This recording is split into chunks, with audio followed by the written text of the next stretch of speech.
Zé, rapaz, sábado eu assisti Flamengo e Botafogo. Vou plagiar o Pascoal. Jesus! Que jogo horrorível! Horrorível! Não foi nem horroroso, horrorível! Meu Deus do céu! Mas, com toda a ruindade que foi esse jogo, foi aquela história, né? Não tinha nada de diferente, senhor Mani. Um time entrou para jogar, o Flamengo entrou para jogar. Não jogou bem, mas entrou para jogar. E o Botafogo, tadinho, entrou para se defender. Não tem como. Gente, não tem como o Botafogo não ser rebaixado esse ano. O time é muito ruim. O time do Botafogo é muito ruim. E não vem xingar. E por que você está jogando no chão aquela bola lá? Eu não estou desrespeitando o Botafogo. Eu não estou desrespeitando o Botafogo. Ninguém, quando fala o torcedor do Botafogo, às vezes precisa perder essa mania. E quando você critica o que está acontecendo hoje, você não está desrespeitando a história, o Garrincha, o Didi, o Nilton Santos. Não é isso. Mas o time do Botafogo é horroroso. Não tem como escapar, ô Zé. Tem problema de grana, o time é ruim. Agora, o Flamengo sábado também não jogou nada, hein? E contratou o treinador. Mandou embora o Ramon Dias, que não podia ficar no banco, aí contrata o Barroca pega Covid, né? E também fica fora do banco, né? Pra você ver a fase e o momento, né? Mas, bem, já em relação ao Flamengo, eu acho que assim, o Rogério, ele tem que acelerar algum processo, né? O processo de entendimento em relação ao que ele gosta de futebol e o que esses jogadores podem fazer. Mexer no psicológico. Lembra que o Muricy fala? O cara ganha bem, joga no melhor time, num time que é considerado o melhor time do Brasil, tem a maior torcida do Brasil, e ainda você precisa ficar tentando criar subterfúgios para motivar os jogadores? Pelo contrário, respeitando a equipe do Botafogo, o Flamengo tinha que entrar massacrando, pressionando, ganhando, porque são nesses jogos. E aí, de novo, né, como você falou, não é desrespeitando a equipe do Botafogo, a história do Botafogo. Nós estamos falando sobre os 11 contra 11. São esses jogos que trazem para você, trazem para o vestiário, a confiança necessária para dar seguimento ao campeonato. Né? Poxa, o Botafogo, ganhamos, metemos 3-0 no Botafogo. Foi 4-0 para o Flamengo contra o Botafogo. Esses resultados, mas o Botafogo não está bem. Não, mas é o Botafogo, entendeu? Então você tem como usar esse tipo de coisa, você tem como usar esses resultados para dentro do vestiário. Eu não sei, o Ceni tem que acelerar isso, tem que acelerar posicionamento tático. Você viu a expulsão do Gustavo?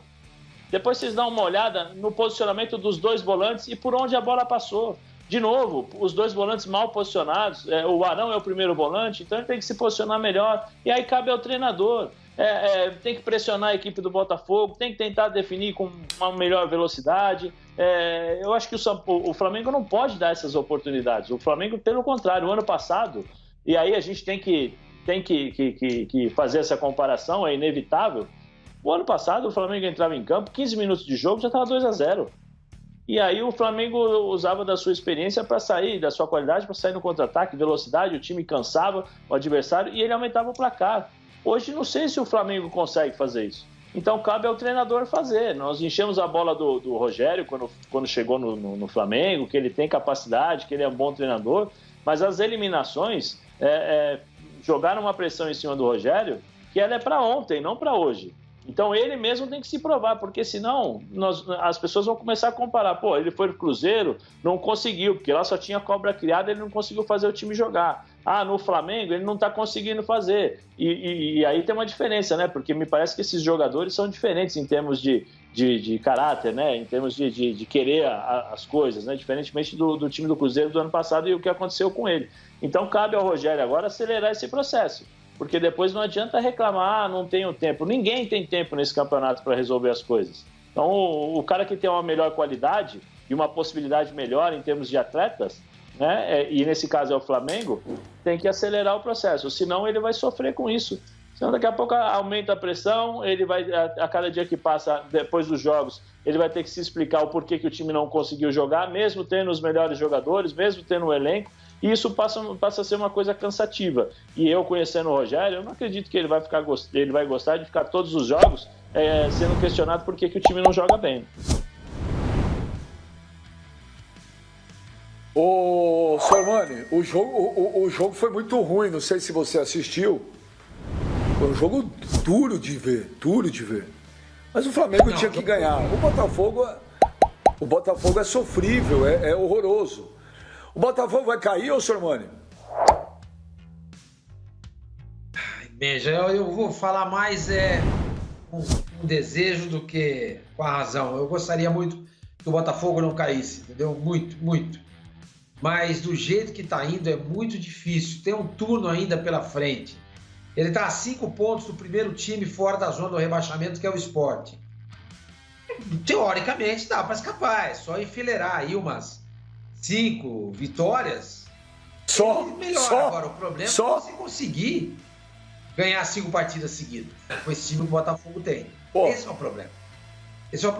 Eu acho que não ganha 5. Mas, de repente... O Botafogo vem de 5 derrotas consecutivas no Brasileiro. Sim, não. O Botafogo já não vence há muitos jogos, né? E acho difícil, Benja. Acho difícil, mas eu gostaria muito que não caísse, entendeu? Muito que não caísse. Mas, ô Pipo, 5 jogos, cara. Eu acho que o Botafogo não ganha 5 jogos até o final do campeonato, quanto mais 5 consecutivas. Do jeito que o Botafogo tem jogado, infelizmente, para o torcedor do Botafogo, tem de se preparar para o pior no final da competição. Porque a equipe não tem absolutamente nada que você olhe com carinho dentro de campo, a não ser a história da camisa, de um escudo maravilhoso e de um clube que, de fato, representa muito o que é o futebol brasileiro. Mas hoje, em termos de administração, em termos de pensamento de futebol, em termos de qualidade técnica, qualidade tática, qualidade individual, o Botafogo é um time que está fadado a cair. Ele não tem nem confiança para dentro dos jogos buscar algum resultado. E essa história do Ramon Dias, para mim, foi, se não a pá de cal do Botafogo, mas o que praticamente vai selar o Botafogo a uma briga muito constante contra o rebaixamento, porque... Eu acho que se você acredita e estudou e conheceu o treinador e sabendo que em algum momento ele tinha um problema de saúde que em 10, 15 dias poderia não assumir, ou você não fecha o contrato ou você abraça a causa. O Botafogo abraçou a causa. E aí depois, agora a gente não aguenta mais esperar porque tomamos 2 pancadas, 3 pancadas com o filho do cara. Mas vocês apostaram no cara sim. Vocês sabiam que isso ia acontecer. E de alguma forma o Ramon Dias passava alguma orientação pro filho, alguma coisa, não estava Deus dará, não estava jogado às traças. Então, assim, se em 3 jogos viram que o Ramon Dias ou o filho não tinha condição, já deveria ter se sabido antes, porque era a mesma ideia que eles tinham passado. E outra coisa, o que o Botafogo hoje tem à disposição de qualquer técnico vai ser o Ramon Dias, vai ser o Guardiola, vai ser o Klopp, vai ser o Tite, qualquer um, não vai acontecer nada. Nada de diferente. Desculpa, a realidade é essa. Nada. O time é muito limitado.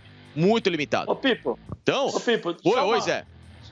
Não, assim, o time é limitado, eu concordo com você, mas o absurdo é o seguinte, se o Botafogo, nós estamos falando que precisa ganhar no mínimo 5 jogos, quando você contrata um treinador estrangeiro, o que você tem que dar para ele é o quê? Tempo. Para quê? Para ele conhecer o time, para ele poder treinar o time, para ele poder entender como é que funciona, as características dos jogadores.